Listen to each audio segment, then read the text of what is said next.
and I'm gonna be talking about my 5 favorite things that I've ever knit. This is gonna factor in both the process of knitting it, so how enjoyable I found it, and I'm also gonna be thinking about me in terms of wearing it. This last factor is gonna have more of a influence on the ranking, but it's whether I reach for it in my wardrobe, which will rely on how comfy I find it, how well it pairs with the rest of my wardrobe, its versatility. Yeah. I will mention the 5 things that I will be speaking of. I've not ranked them in order. They are just my 5 favorite things that when I think, oh, I love that, these are the 5 objects that come to mind. So I'm gonna start by talking about the sweater that I'm knitting right now. This is the Coline sweater by, her handle is Yarn Flakes on Ravelry, I believe, and her actual name is Audrey. Her last name is Borrego. I think she's French, so it might be like, I hesitate to pronounce it because I feel certain I'll say it wrong, but her handle is Yarn Flakes, and I did this originally as a test design. What's really lovely about this test, and I've done a few tests, and generally and understandably they want you to do the design exactly as the pattern states, because you want to see how the end result goes, and you want to have an exact idea of how that pattern turned out. But Audrey was like, you can do whatever you want with the pattern, so in this case I had the leeway to make it fairly cropped. This is normally, for reference also, I am a very short person. I'm 5 feet tall, or 150 centimeters, and I wanted it to come kind of to my waist because I wanted to wear it over high-waisted skirts and dresses, which is my general aesthetic. This meant that I ended up cropping, I don't know how much I cropped because I didn't do the full design, but it meant that because you'll see, forgive me, you'll see that the design goes up to here, and then this much of the sleeve pattern is what would have continued on the body. So I feel it's not unreasonable to presume that there would be at least this much more of the body to knit. Unless maybe I cropped the sleeve as well. I don't actually recall. But I cropped it because it just works better for my silhouette that way. Another adjustment that I made was I also made it a split hem as well. I believe in the original design you knit fully in the round, and you do the ribbing in the round as well. In this case, for the front half of the sweater, I did it back and forth, and then for the back half of the sweater, I did the ribbing to twice the length of the front. And that's just because I was experimenting for one, but I also find that to be a fairly flattering aesthetic if you're wearing that over dresses, and it just feels comfier to me. I don't know, it's a little detail that I quite appreciate in this garment that I ended up making. The process of knitting it was really lovely. I believe every time I've made a video, I have spoken to some degree about how much I love colorwork, but I love colorwork a lot. It's probably one of, if not the favorite thing that I like to do while knitting. It's the particular joy of it is you have this very meditative process of knitting and bringing the color forward and knitting the stitch that you want, and quite nicely, quite often, you don't have to purl. Sometimes I've not done purling with colorwork, but I like knitting more. I like the knit stitch more. And especially also with colorwork, alongside the process of knitting, you also get a really beautiful product. You can see the patterns come to be under your hands as you knit them. And I really love doing colorwork pieces like this in particular. It's a pattern that is easy to follow because if you're making a diagonal, you just have to knit, say, because you can picture the diagonal in your mind, so you know that the next stitch you have to do is the one above it, for example, because you can draw that in your mind. I also like the sweater because it remains interesting enough, and there's enough variation for, mind you, I love any kind of pattern on color work, and I would love to do, say, gingham if I'm just repeating the pattern all the way down, but in this case, I found the variation of the color work pattern really interesting to do as well. And all of the, because you can see there's there's a few like motifs, right? And it's, say, this motif is as interesting and intuitive to follow as is the one below it. So at no point in this color work did I think, oh, this requires an annoying level of mental work. Like I feel I have to follow a chart. It's very pleasant color work to do. It's probably, this kind of thing is probably one of my favorite types of color work to do. I use the Bioshetland BC Garn for this. I don't quite recall what colors, but I'll include them in the description below. It is a fingering weight yarn. So it's a fingering weight yarn. I believe I knit it on 3.25mm needles. And I have knitted a few, I think 2 or 3 garments in this yarn. I'd say it's a comparable substitute for the Holst Supersoft, which I've also used and which I will also be speaking about later. It's a very lovely, it doesn't actually quite feel rustic, I would say, but it's definitely something that's intended to be used for something with a bit more catch to it. So I feel you could do steeking with this yarn, for example, and I will be with the yellow cardigan shortly. It's got a lot of colors as well. I have a color palette below at home, so I'll see if I can take a video and show it to you there. But what I really love about this yarn is that for some of the colors, I'm hoping that will focus. There we go. You see, like, for the brown, you can see heathered shades, right? Like in the brown, you can also see maybe a bit of yellow and some green and red.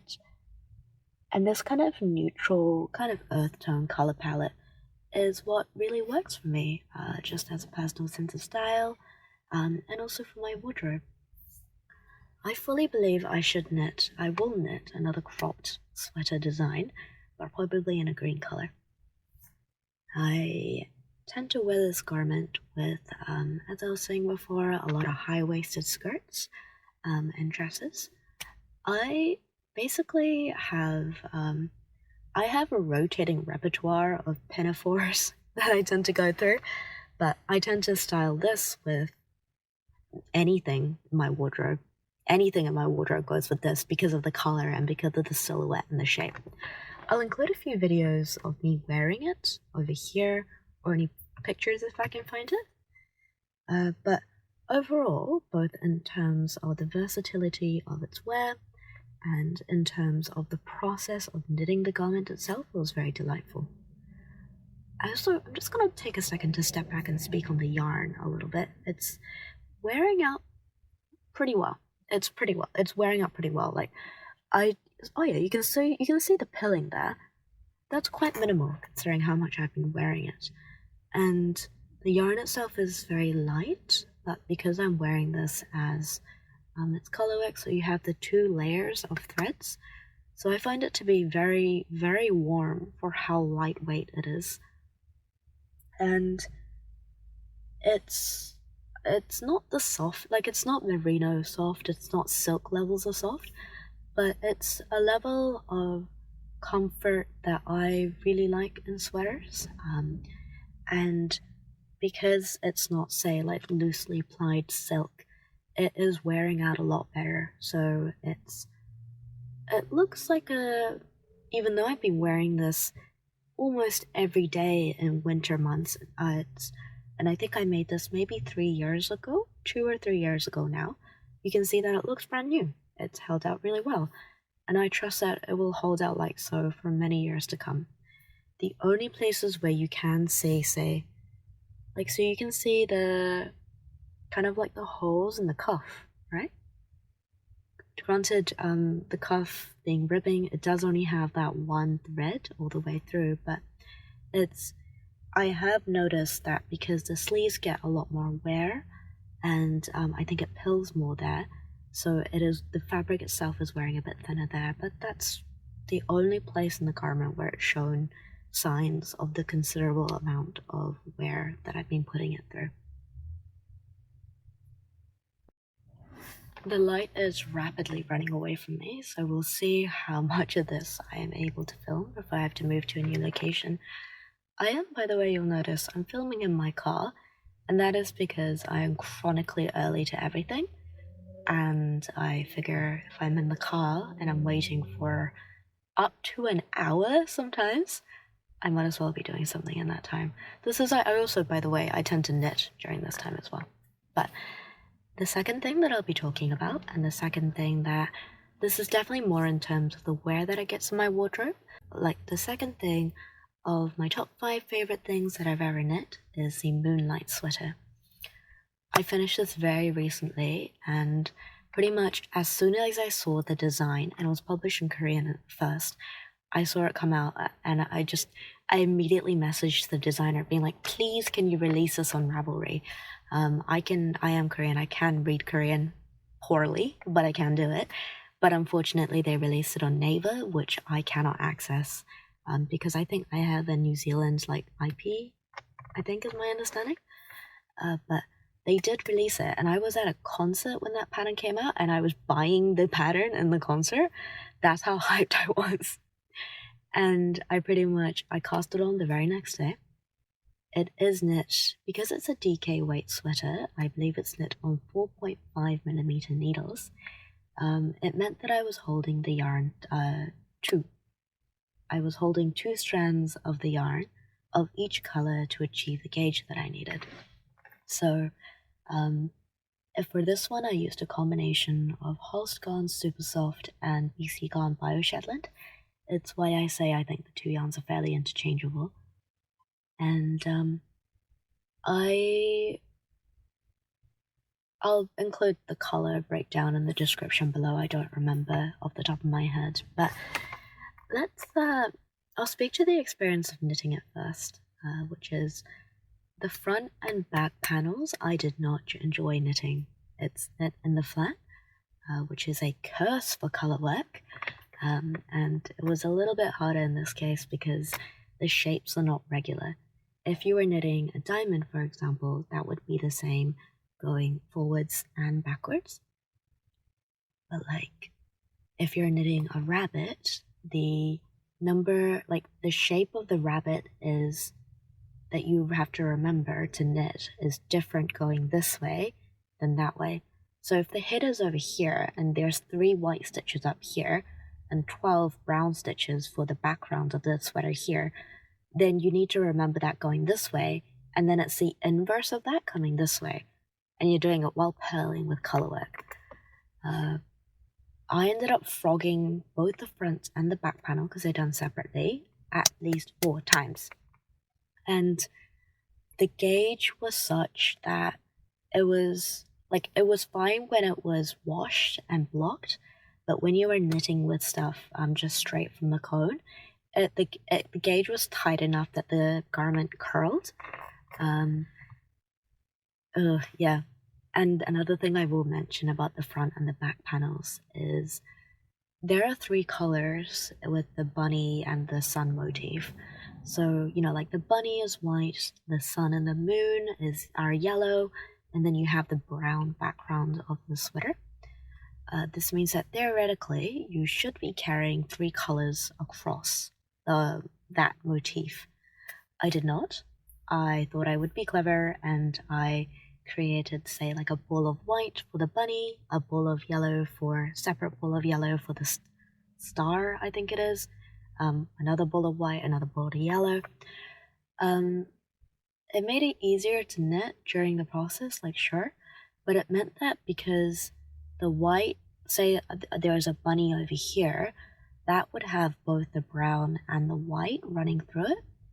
and then there'd be a gap where it was just the brown color being knitted, and then another separate panel where the style would be knitted, and in the places where only the brown had been knitted, it created holes because it was just different tension.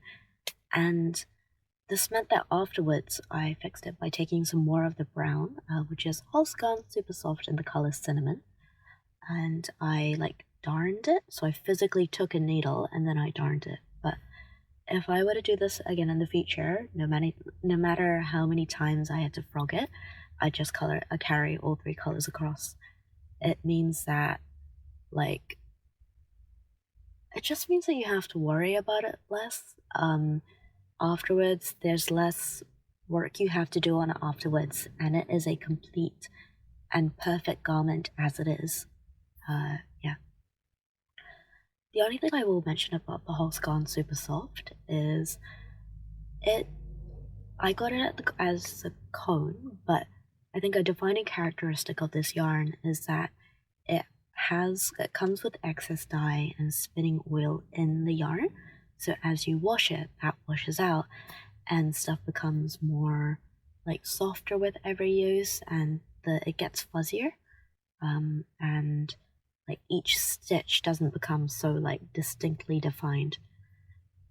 That's I didn't have a problem with this in other garments, but for some reason while I was knitting this sweater, I found that it made I was getting headaches and I was feeling slightly nauseous, and I attributed that to breathing in the excess dye or something while I was working. It is also worthwhile to mention here though that I was working for extended periods of time in a very enclosed space, and also B, because I was holding the yarn double, it meant that I was using a lot of the Holst in one go. And just for your reference, how I hold yarn double with the same ball of yarn is you just use the center pull thread, and then you use the outer pull thread, and you just hold that double. And in the case of color work, you would be having you would be doing that for each color. I still liked knitting this sweater, for the same reason that I always love doing color work. It is very satisfying seeing the pretty design and the pretty pictures come out. But just because it involves so many colors, and because the pattern itself is more complex, to knit a bunny is because it's an irregular shape. It's harder to do than say this one, because it's symmetrical, it's the same one way and the other, and it's even the same across the top and the bottom, so you just need to do the same thing but in inverse. With doing the Moonlight sweater, you have to keep a constant eye on the pattern, and you do have to, well, I have to at least, count the stitches in between. Yeah.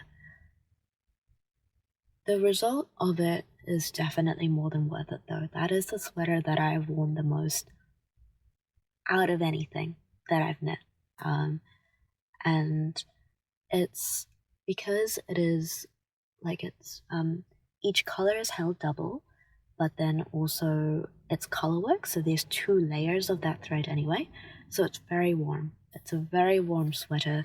It's the kind of thing that on days if I'm up early in the morning, that's the thing that I just go for, because I know that it will be warm, and I know that it will look cute, which is lovely for my wardrobe. I did wonder about the length of the sweater when I was making it though. I wanted it to hit just above my hip, and I had to crop the sweater design to get that, but that's not a sweater length that I've gone for before, so I wasn't too sure how I was going to style it, but I pretty much have tended to wear it with, I have kind of a more fitted silhouette, kind of wool pinafore dress, and it kind of looks like, it's not quite a pencil skirt, but it's more fitted at the legs. And I find that if I layer that sweater over that, and if I wear black chunky boots underneath, it balances out the proportions.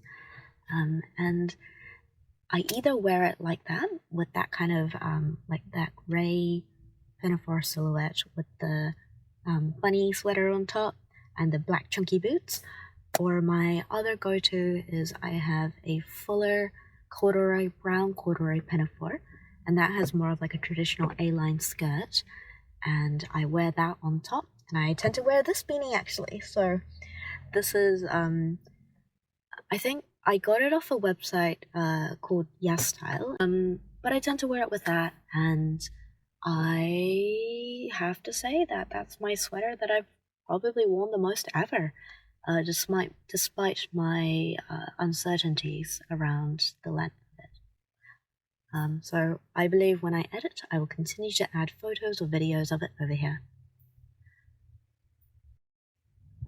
Alright, light is holding strong. We're doing well. We're doing well. Okay. We'll zoom back. Haha, I forgot that I could move the chair back. I could simply have been like in the whole frame the whole time. Alright, okay. Well, I have also knitted the Petal Drop socks. I've talked about this quite a bit already in my past videos, but it is a sock that I've knitted 3 times, and considering it's a pair of socks, I've completed the design 6 times, and I cast on a 4th pair immediately after finishing my 3rd. They are all knit in a white color. Someone did comment that it was like a diabolical that I knit them all in the same color, but it's like, I just know what I like in my wardrobe, and I know that white socks are something that I always go for, that go well with the shoes that I have. I have a pair of black Mary Janes, I have a pair of brown loafers, and I have a pair of chunky black boots, and they are all Doc Martens, and white socks just go well with all of those. I enjoy this pattern a lot. Oh, sorry, just for reference, I knit a pair in Cartier sock yarn, and then the rest have all been knit in West Yorkshire Spinners Signature 4-ply in the colour Milk Bottle. I have talked about in a past video how I find the Cartier yarn is holding up better. The yarn itself is scratchier and denser, if that's something that would bother you, if it's touching like your skin all the time. But I have found that that holds out better in terms of how felted the material becomes, and how well, like how much fuzzy, it's not felting, pilling there is. Yeah. I have knitted it so many times, it speaks to how enjoyable a pattern it is. I believe Florence has a video tutorial on how to knit it. It is a beginner-friendly pattern. By the way, I also understand that I've been mistakenly calling them cable patterns. They are lace designs. People on Instagram were like, hey, I think those are lace design patterns. They are correct. This is true. But basically, it's, you just, like, it's another thing that's fairly easy to memorize because it repeats the same thing all the way throughout, but it remains interesting to knit even though you've memorized the whole thing. I struggle a little bit with stocking knits sometimes, but this has enough variety to keep you engaged. And yeah, like, honestly, the fact that I've knit it 6 times and immediately went back for like another round just speaks to how like nice it is to knit. Another garment that I really love to wear, and I wore this primarily through summer, is the Liora cardigan. This is a lacework cardigan that is knit, I think it's from, you do the back panel first, and then you pick up the front, but you do V-neck shaping down, and then you do the sleeves, and then you pick up along the front for ruffles. I knit this in cotton because I wanted it to be a kind of like a throw-on during summer thing. I used a yarn that I dyed with a natural dye. I I speak about it in my episode. Also, I don't think I can link it, but I talk about it in a podcast episode number 3, where I talk about what I knit mostly through 2025. I'll link it below if you're interested. But essentially for this garment, with this yarn, it is 100% cotton, and I dyed over it using fermented harakiki pods. It ended up producing, this was, because with that same dye bath, I knitted a garment. I dyed first one garment, and then with the leftovers, I dyed the Liora cardigan. And with the second dye bath results, that is the exact color that I wanted it to be. So it ended up being kind of like a darker brown, like a kind of more like a beige brown color, which, as you can see, is my ideal color palette.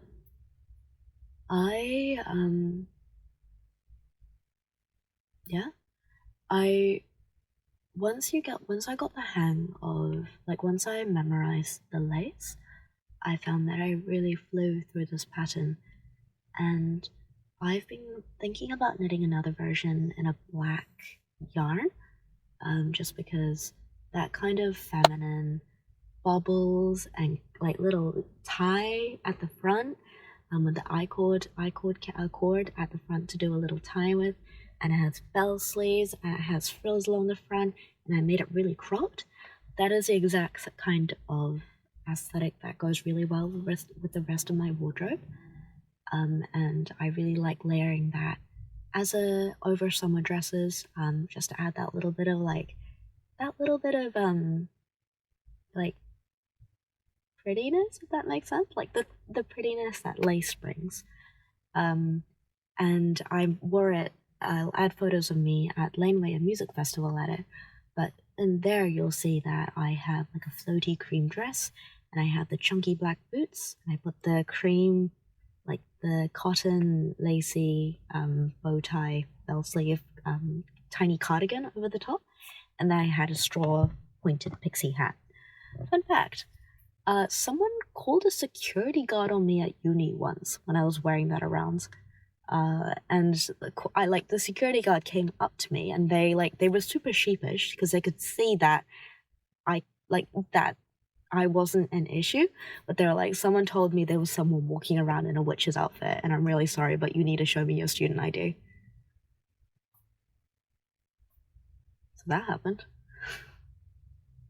Anyway, the Liora cardigan I really love, and that I want to knit it in a black wool, really speaks to how much I wear the little cotton one. Oh my god, my stomach is rumbling. I hope you can't hear that. I think the cotton garment is, the nature of cotton is that it doesn't like hold, there's no elasticity to cotton like there is wool.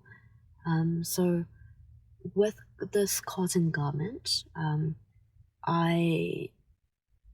it had a lot of drape across the shoulders that I think I could prevent if I worked with a yarn that I can control, like manage the drape and the shape of it more.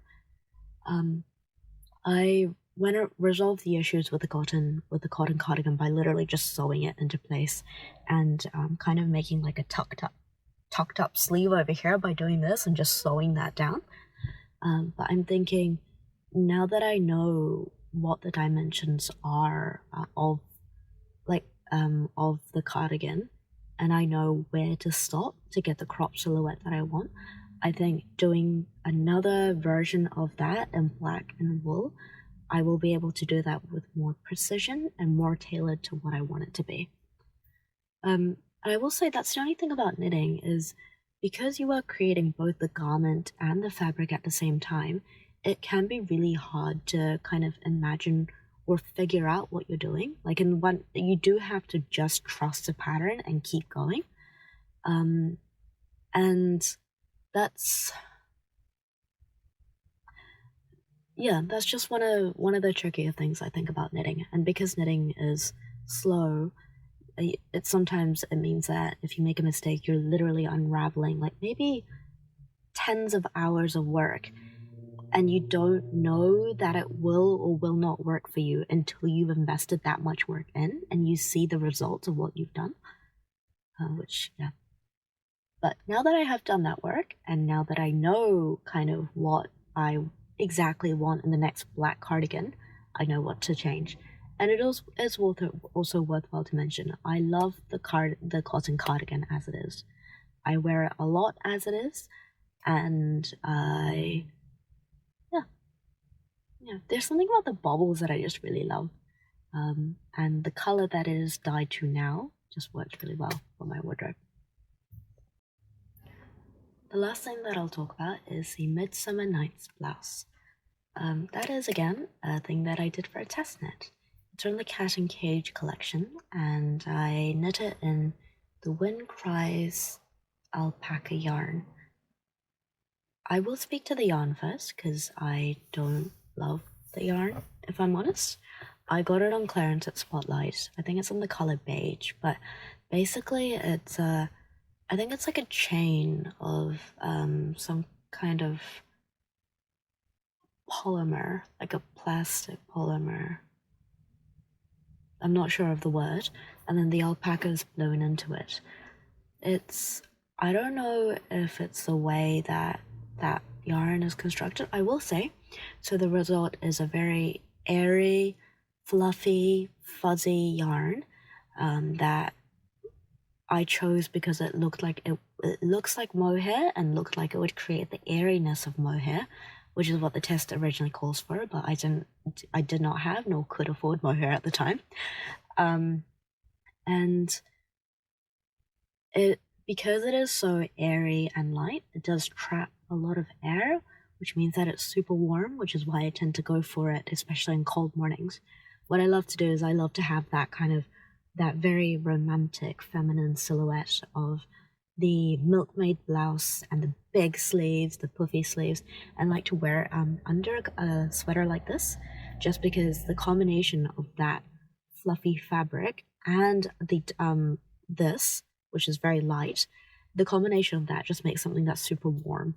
So I will say that's probably another factor of why I've gone for that blouse so much. Is just it is warm in winter, which is ideal because it is freezing in the mornings. But yeah, the yarn itself. So positives. It's if you get it on clearance, it's a cheapish alternative to mohair. And it's a very light, fluffy texture, and yeah, it's fun to work with. I think also what I speak to now is in part because it is a garment that I wear directly against my skin. And I feel like it's the problems that I've had is basically it's felted, which I think any woolen garment would do if it were right next to my skin. But it just means that it's felted quite a lot along the back of the garment because I wear pinafores over it and it rubs where I have a backpack and it's just rubbing against that pinafore, and because I'm sweating. Yeah, I will say it's surprisingly not breathable considering that it's a woolen garment. I think that might be because of the plastic percentage of the yarn. Yeah. Just moving on to the garment itself. There was a test knit that I did, and I believe this was the first time I've done something with that kind of milkmaid silhouette. And I do remember I was very confused when I first did this test knit because I couldn't figure out how to get this to tuck in. You pretty much do it like stocking knit up to here, ribbing edge stocking knit, and then I think you do purl stitches to create a slight depression, and then you do a mass of like increases very fast to get the ruffles, and then with the and then it expands, and then you gather it again here, and that creates a milkmaid silhouette. Oh, another thing I forgot. I made it super cropped, which is great for most things, but because I can't wear it with like skirts, for example, because I can't tuck it in. It stays above the skirt waist, and it means that, because they like, so pinafores, for example, even though they're dressed, they have that, like, they have a skirt that begins here, right? And with that blouse, I find that it doesn't tuck into that skirt area and it just falls out, which can look a little bit untidy or not quite like the pinafore and blouse aesthetic that I tend to go for. But on the positive side, it means that it doesn't create the bulk at the waist that you would if it were a full-length blouse and you were just gathering all the fabric in front of you. Like, there is that on a positive side. Yeah. Because, I don't know if it's because of the way that I knit, like, because of the way that I knit it, or because of the quality of, like, just, I don't know what it was, but basically you're meant to do a series of rapid decreases to get the cinching at the wrist. And, when I did that, it created big holes, and it wasn't quite, like, cinching in at the wrist like I wanted to. So I took a piece of elastic and I just crocheted around it to make this. And then I did the increases again to create the cuff, like the explosion of fabric at the cuff with the ruffles. Yeah. It's a garment that I wear quite a bit, but, oh, and also I forgot to mention, one thing I do quite enjoy is it, and I think the tester, and she told me this, so I do know this, she put in another size for the shoulders after I sent her my test knit results and photos, because she was like, well, I wonder if we could decrease the shoulders a little bit. I like what I have right now. I like that it folds a little bit off my shoulders. I find that exaggerates the voluminous effect of the sleeves. But I guess just for your reference, this means that I technically knit the second smallest size of the blouse if you need a reference point. Yeah. I'm just trying to think, like, oh yeah, so how I tend to wear this is I tend to wear it under blouses, but I have this particular one because most of my blouses I like to have a Peter Pan collar showing over the top. That one doesn't have such a collar, and so more of the emphasis is on the sleeves. So with that, I tend to style it with something that's a little bit more high-necked, and just to, because the whole, like, the beauty of it is the sleeves and the effect that it gives. If the blouse were even a bit longer, I would love to tuck it into skirts just to get that milkmaid blouse looking showing up, but it just doesn't stay, unfortunately. So yeah, I'm gonna go home and I'm gonna see if any of this is editable into a format.